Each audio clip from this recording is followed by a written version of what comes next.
안녕하세요. 저는 제10차 한독 주니어 포럼에 선발되어서 독일 베를린 다녀오게 된 부산외국어대학교 독일어과 4학년 재학 중인 윤승우라고 합니다. 반갑습니다.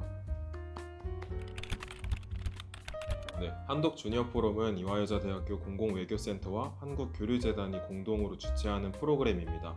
작년 기준으로 10번째 개최되었고 양국에서 순차적으로 열리게 됩니다. 그래서 작년에는 베를린, 그리고 올해에는 서울에서 개최된다고 합니다. 이 포럼의 주된 목적은 여러 가지 주제에 대한 토론을 진행 후 양 국가의 언어로 정책 건의서를 작성하게 됩니다. 작성된 건의서는 최종적으로 양국 주요 기관에 전달이 됩니다. 처음 여름방학 기간 중 학과 홈페이지에 올라온 지원 공고를 보고 알게 되었습니다. 한국 청년과 독일 청년이 만나서 토론한다는 점에서 흥미로웠고, 특히 항공료를 지원받아서 베를린으로 간다는 점에서 주저하지 않고 지원하게 되었습니다. 네, 한독 주니어 포럼은 인터뷰는 따로 없이 지원서를 통해서 지원하게 됩니다. 작년 지원 자격으로는 대한민국 국적을 가진 만 35세 이하 청년, 한국, 영어 또는 독일어로 토론과 서류 작성이 가능한 사람, 독일의 정치, 경제, 사회 및 문화에 관심 있는 사람, 온라인 예비회의에 참여할 수 있는 사람이었습니다. 그리고 지원서에는 자기소개와 포럼에서 토론하고 싶은 주제, 그리고 그 이유를 독일어 혹은 영어로 작성하였습니다. 저는 2018년도 우리 학교에서 진행되었던 야생화 프로그램에 참여하였습니다. 이 당시 저희 조는 독일의 실질적인 노인 정책에 대해서 알아보았는데요. 저는 지원하던 당시 이 부분에 관련하여서 작성하였습니다. 네, 활동은 사전 세미나와 포럼으로 구성되어 있습니다. 약 2주간 진행되는데요. 사전 세미나 같은 경우에는 7일 정도의 기간 동안 한국인 참여자와 독일인 참여자들이 모여서 베를린의 중요한 명소들을 방문하고 많은 이야기를 나누면서 서로를 좀 알아갈 수 있는 시간이었습니다. 한국인 참여자 중 대부분이 한국에서 독일어를 공부하거나 독일에 관심이 있고 여러 가지 독일과 관련된 배경을 가진 학생들이 많아서 다양한 학생들을 만날 수 있었고, 독일인 참여자들 역시 한국어를 전공하고 있거나 한국 생활의 경험을 가지고 있는 학생들이어서 서로 친해지는데 오랜 시간이 필요하지 않았습니다. 본 포럼은 베를린 관공서인 파울 르베하우스에서 진행되었습니다. 이 건물은 베를린을 아시는 분이라면 아시겠지만 동으로 생긴 국회 건물 바로 옆 건물이었습니다.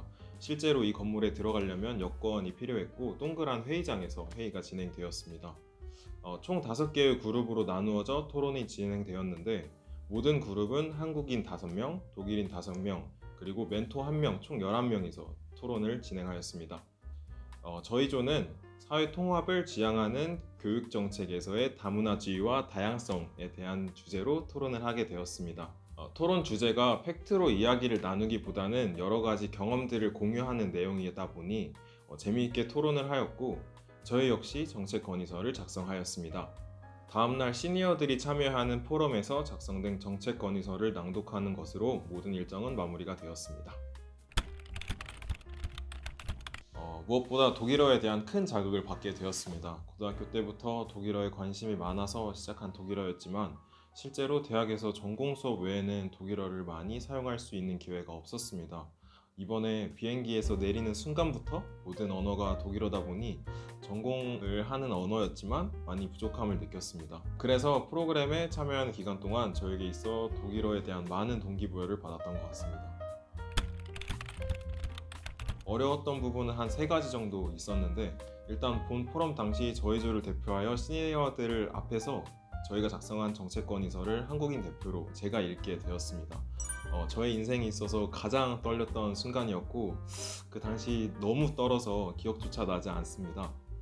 그래서 이 자리를 빌어서 팀원들한테 정말 미안하다는 말을 꼭 하고 싶고요.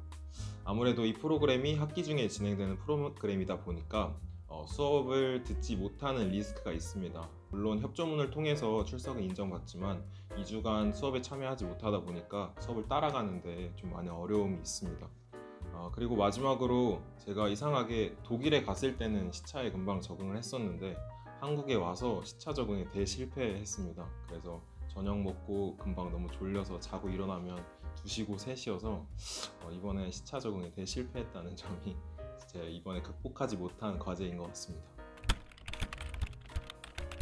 독일이 비가 정말 많이 오거든요. 되게 우중충한 날씨가 좀 많은데 그래서 우산을 많이 챙겨가거든요. 근데 독일인은 또 유난히 우산을 많이 안 써요. 그래서 좀 방수가 되는 바람막이 자켓 이런 게 좀 꿀팁이지 않을까 생각됩니다.